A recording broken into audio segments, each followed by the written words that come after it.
Hello भाई friends, how are you. आप देख रहे हैं मेरा यूट्यूब चैनल दोस्तों। तो आज जो है वो पोजीशनें हमने बनाई हैं।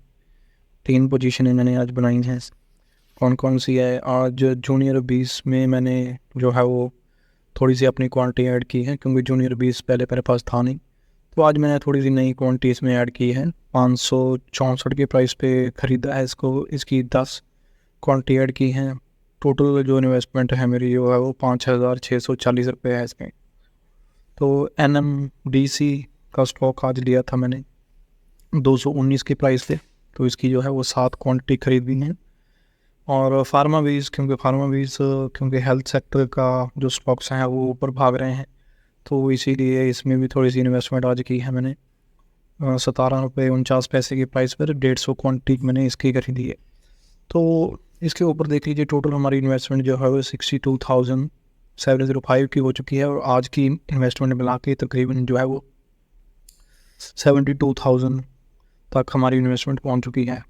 तो और आज जैसे कि आप देखते हैं कि आज निफ्टी बैंक और बैंक निफ्टी दोनों ही जो है वो थोड़ा सा डाउन गए हैं। निफ्टी जो है वो 0.45% डाउन है, और बैंक निफ्टी थोड़ा सा 400 पॉइंट के ऊपर गिरा है नीचे। तो चलिए कोई बात नहीं, ये ऊपर नीचे जो है वो चलता रहता है। तो पोर्टफोलियो देख लेते हैं। ऑटो 20 में 9% की बढ़त दिख रही है। तो बैंक 20 में भी 4,376 रुपये की इन्वेस्टमेंट है। CDSL आज थोड़ा सा अप हुआ है, लेकिन मुझे लगता है करेक्शन के टाइम में टाइम लेगा। कोल इंडिया हमें 20% दे रहा है। इसमें भी हमारी छोटी सी इन्वेस्टमेंट है। ये मैंने एक स्टॉक लिया हुआ है कॉन्सस ऑफ फिनवेयर, तो इसमें 32% चल रहा है। और CBSE में जो है वो 18.71% चल रहा है। तो इसीलिए जब भी डिप आता है तो मैं इन्वेस्टमेंट करता हूँ। लेकिन गोल्ड भी इसमें जो आज है वो थोड़ी सी तेज़ी देखने को मिल रही है, क्योंकि जैसे ही मार्केट दूसरी तरफ डाउन मिलता है तो गोल्ड बीज में आपकी इन्वेस्टमेंट रहनी चाहिए, क्योंकि गोल्ड बीज एक जो है वो हेज की तरह काम करता है। गोल्ड हो गया, से सिल्वर हो गया, ये हेजिंग इंस्ट्रूमेंट है। गोल्ड क्योंकि आपको पता है हमेशा ऊपर ही जाता है, कभी नीचे आता ही नहीं। और सिल्वर भी जो है वो नीचे ज़्यादा नहीं आता, ऊपर ही जाता है। तो HDFC सिल्वर आज ½ % अप है। हिंद के ऊपर थोड़ा सा आज गिरा हुआ है, लेकिन फिर भी हमारी एंट्री प्राइस 226 की है, और प्राइस जो है वो 270 का चल रहा है। तकरीबन 90.27% हमें रिटर्न दे रहा है। ICICI B22 ये एक ETF है। इसमें जो है वो सरकारी कंपनीज हैं बहुत सारी, तो ये भी मैंने लिया हुआ है। इसमें भी 8.36% मुझे रिटर्न मिल रहा है। तो आज देखिए थोड़े थोड़े जो है वो आपको रेडनेस दिख रही होगी स्टॉक्स में। तो आज इसी के कारण, क्योंकि आज जो है वो मार्केट थोड़ा गिरा हुआ है, थोड़ा डाउन है आज मार्केट। निफ्टी आज गिरा है। निफ्टी 50 का जब दबाव पड़ता है तो स्मॉल कैप और मिड कैप में भी बहुत ज़्यादा दबाव पड़ता है। ITBs भी हमें रिटर्न दे रहा है। देखिए मफांग जो है वो USA का है, ये हमें जो है वो 6.11% रिटर्न दे रहा है। एंड वो 100 जो है वो 14% का रिटर्न हमें दे रहा है। और मून 100 हमें 3% है। और निफ्टी 20 जो है वो गिरा है, हाँ आधा % से ज़्यादा गिरा है। थोड़ा सा मुश्किल नहीं, क्योंकि ये हमने लॉन्ग टर्म के लिए रखा हुआ है। तो जैसे ही इसमें 12-13% का रिटर्न आएगा, हम प्रॉफिट बुक करके अपनी जो है वो नई पोजीशन इसमें बना लेंगे।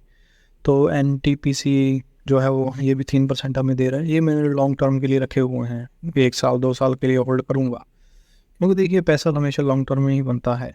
अगर आप ETF में ट्रेड करते हैं, अच्छी खासी कैपिटल है, तो अपना जो है वो 5-10% प्रॉफिट बुक करिए, और बुक करके फिर से री एंट्री हो जाइए। इसी से आप जो है वो आगे लॉन्ग टर्म आपका बेहतर रहेगा। लेकिन वही पैसा अगर हम बुक करके हम खर्च कर दें तो फिर में भी इतना बेनिफिट नहीं होगा, क्योंकि कैपिटल तो लॉन्ग टर्म में ही बनने वाली है। देखिए PNB जो है वो 25% का रिटर्न हमें दे रहा है। PSU बैंक पीस जो है वो पहले ये 11% का था, अभी थोड़ा सा इसमें डाउन आया है। तो RCLT जो है वो 12% अप है। सेल भी आज डाउन गया है। और RVNL, इसमें मेरा 928 टोटल लगा है। इतना ज़्यादा क्वांटिटी मैंने नहीं लिया है, सिर्फ 5 क्वांटिटी है। ये 2% गिरा हुआ है टोटल। तो देखिए सिल्वर भी अपना जो है वो पकड़ता जा रहा है।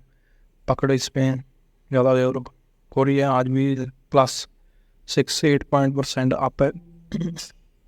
तो ज़ोमैटो का मेरे पास है एंट्री थोड़ी सी, इसमें भी 18% का रिटर्न टोटल जनरेट इसने करके दिया है।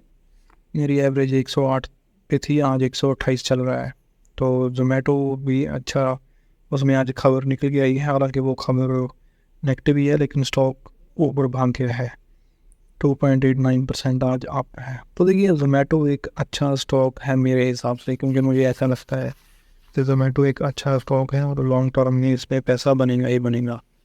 और पैसा लॉन्ग टर्म में ही बनेगा तो मैं ज़्यादातर स्टॉक्स बहुत कम लेता हूँ, ज़्यादातर ETF में ही रहता हूँ, लेकिन स्टॉक्स भी हम जो लगता है कि जिसमें स्विंग ट्रेड हो सकती है वो स्टॉक जो है वो ले लेते हैं। सिंगल स्टॉक में थोड़ा सा आपको कॉशियस रहना चाहिए, आपको एंट्री ध्यान से लेनी पड़ती है, लेकिन फिर भी हम कहते हैं कि चलो ले लो भाई, ठीक है ना। जो हमें जहाँ पे वॉल्यूम दिखाई दे रहा है, जहाँ पे हमें लग रहा है कि भाई आगे ये थोड़ा सा जो है वो बढ़ जाएगा, तकरीबन 15-20% देने की जो है वो क्षमता रखता है, तो वहाँ पे हम फिर एंट्री अपनी जो है वो बना लेते हैं। तो पोजीशनें हमारी चल रही हैं 3 आज।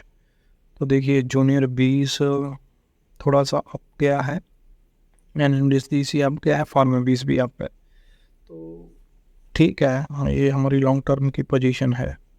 तो इसी तरह से मेरे चैनल को देखते रहिए दोस्तों। आपको मैं ETF की स्ट्रेटजी भी बताऊंगा और पूरा आपको जानकारी दूंगा कि किस हिसाब से मैं अपनी एंट्री बनाता हूँ, क्या देखता हूँ, वॉल्यूम किस तरह से मैं चेक करता हूँ, और किस तरह से जो है वो RSI स्ट्रेटजी को यूज़ करता हूँ अपनी एंट्री बनाने के लिए। और क्वांटिटी हमेशा स्टॉक में ज़्यादा नहीं रखता, छोटी क्वांटिटी रखता हूँ। तो ये नहीं कि एक ही बार में 50,000 लाख रुपया डाल दिया, उससे फ़ायदे की जगह नुकसान ही होता है। छोटी छोटी क्वांटिटी से आप अपनी क्वांटिटी को बढ़ाइए, और अगर बड़ी क्वांटिटी आपके पास पैसा ज़्यादा है तो ज़रूर आप ETF में बड़ा पैसा भी डाल सकते हैं, क्योंकि ETF में अगर आप 3-4% का रिटर्न का निकालते हैं तो वो आपके लिए बहुत जो है वो अच्छा रहेगा। स्मॉल कैप्स में आपको पता है ज़्यादा रिस्क रहता है, मिड कैप में भी रिस्क रहता है, लेकिन लार्ज कैप में रिस्क ज़्यादा नहीं रहता, लेकिन वो बढ़ते भी बहुत कम हैं। ठीक है, 5-10% बढ़ गए, 6% बढ़ गए साल में, 8-10% बढ़ गए, और वो कब बढ़ेंगे उसका कोई पता नहीं। तो इसलिए लॉन्ग टर्म में ही आप पूरी जो है वो राइड करनी पड़ेगी। आपको पूरी जो जर्नी है वो लॉन्ग टर्म में ही राइड हो सकती है। अगर आप बार बार स्टॉक को खरीदेंगे, 5-10% लेके भाग गए, तो स्टॉक्स में ऐसा करना जो है वो ठीक नहीं। हाँ, ETF में आप करना चाहते हैं तो कर लीजिए। ETF आपको एवरेज रिटर्न 4 से 5% एक महीने का दे देता है, वहाँ से प्रॉफिट बुक करिए और लेके अपना उसको री इन्वेस्ट कर दीजिए। यही जो है वो ETF में सबसे बड़ी अच्छी चीज़ मुझे लगती है। तो ETF इन्वेस्टिंग यहाँ पर सबसे ज़्यादा सेफ इन्वेस्टमेंट में मानी जाती है। थैंक यू वेरी मच दोस्तों, मेरी वीडियो देखने के लिए आपका बहुत बहुत धन्यवाद। इसी तरह से मेरे YouTube चैनल को सब्सक्राइब करिए और जुड़े रहिए मेरे चैनल के साथ।